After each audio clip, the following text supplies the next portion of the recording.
सावन के महीने की एक बहुत प्यारी कहानी है। एक बार की बात है, भगवान शिव और माता पार्वती कैलाश पर्वत पर निवास कर रहे थे। एक दिन भगवान शिव ने देखा कि एक गडरिये जो बहुत साधारण जीवन जीता था, सावन के महीने में भगवान शिव की भक्ति में लीन था।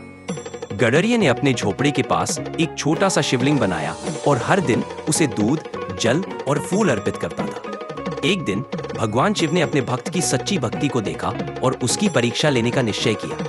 उन्होंने एक साधु के रूप में गडरिये के पास पहुंचे और उससे पूछा, तुम्हें भगवान शिव की पूजा करने का क्या लाभ मिलेगा? गडरिये ने उत्तर दिया, महाराज, मैं जानता हूं कि शिव जी मेरे जीवन में सुख और शांति देंगे। मैं सच्चे दिल से उनकी भक्ति करता हूं। भगवान शिव ने उसकी बातों से प्रसन्न होकर उसे आशीर्वाद दिया। उन्होंने गडरिये को यह भी बताया कि सावन के महीने में सच्चे मन से की गई भक्ति सबसे अधिक फलदायी होती है। इस कहानी से हमें यह सीखने को मिलता है। भगवान शिव की एक और प्यारी कथा है। सावन में एक साधु की भक्ति। एक बार की बात है, एक साधु बाबा भगवान शिव के परम भक्त थे। वे हर साल सावन के महीने में शिव जी की पूजा बड़े श्रद्धा भाव से करते थे। उन्होंने कड़ी तपस्या की और भगवान शिव से वरदान प्राप्त किया था कि जो भी इस महीने में सच्चे मन से उनकी पूजा करेगा, उसकी सभी इच्छाएं पूरी होंगी। एक दिन एक गरीब ब्राह्मण उनके पास आया और कहा, बाबा, मैं बहुत गरीब हूँ, मुझे अपने परिवार की देखभाल करने के लिए धन की आवश्यकता है, क्या आप मेरी मदद कर सकते हैं? साधु बाबा ने उस ब्राह्मण से कहा, तुम इस सावन महीने में हर सोमवार को शिवजी की पूजा करो सच्चे मन से, तुम्हारी सारी समस्याएं समाप्त हो जाएंगी।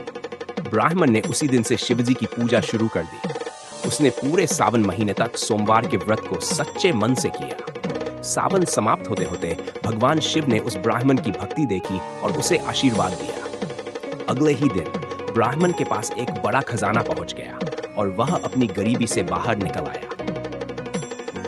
सावन के महीने में की गई भक्ति और व्रत से जीवन में सुख और समृद्धि आती है।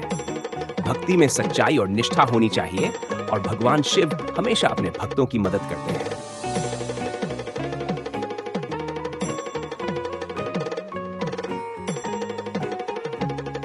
जरूर सर, यहाँ मैं आपको शिव जी की सावन माह से जुड़ी कुछ प्रसिद्ध और पावन कहानियां हिंदी में बता रहा हूं जो श्रद्धा और भक्ति से भरपूर है। समुद्र मंथन और विषपान की कथा। जब देवताओं और असुरों ने समुद्र मंथन किया, तब उसमें सबसे पहले हलाहल विष निकला। वह विष इतना भयानक था कि उससे पूरी सृष्टि का नाश हो सकता था। सभी देवता भगवान शिव के पास गए। भोलेनाथ ने करुणापूर्वक सारा विष पी लिया और उसे अपने कंठ में रोक लिया, जिससे उनका कंठ नीला पड़ गया। इस कारण से उन्हें नीलकंठ कहा जाता है। तभी से सावन के महीने में जल चढ़ाकर शिवजी के विष को शांत करने की परंपरा शुरू हुई। पार्वती जी की तपस्या और शिव विवाह। माता पार्वती ने सावन माह में कठोर तपस्या करके भगवान शिव को अपने पति के रूप में पाने का वरदान प्राप्त किया। सावन के महीने में माता पार्वती ने बेलपत्र, जल और व्रत के माध्यम से शिव जी को प्रसन्न किया। इसी कारण सावन के सोमवार को कुंवारी कन्याएं अच्छे वर की कामना से व्रत रखती हैं। शिव भक्त ब्राह्मण और कल्पवृक्ष। एक गरीब ब्राह्मण हर सावन सोमवार को केवल जल और बेलपत्र से भगवान शिव की पूजा करता था। उसकी सच्ची भक्ति से प्रसन्न होकर शिवजी ने उसे एक वरदान दिया और उसके आंगन में एक कल्प वृक्ष उत्पन्न हुआ, जिससे वह अमीर बन गया। वर्षा में कांवड़ यात्रा का महत्व। पौराणिक मान्यता है कि रावण ने भी भगवान शिव को प्रसन्न करने के लिए गंगा जल लाकर शिवलिंग पर चढ़ाया था।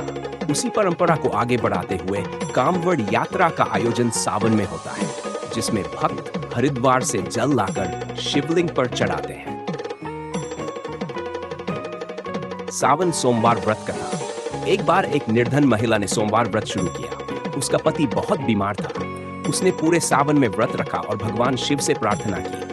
अंतिम सोमवार को उसके पति की बीमारी पूरी तरह दूर हो गई। इस घटना से गांव के सभी लोग सावन सोमवार के व्रत करने लगे। सीख। सावन का महीना भगवान शिव की विशेष कृपा प्राप्त करने का अद्भुत अवसर है। श्रद्धा, भक्ति और संयम से किया गया व्रत, पूजा और जलाभिषेक जीवन में सुख, शांति और समृद्धि लाता है।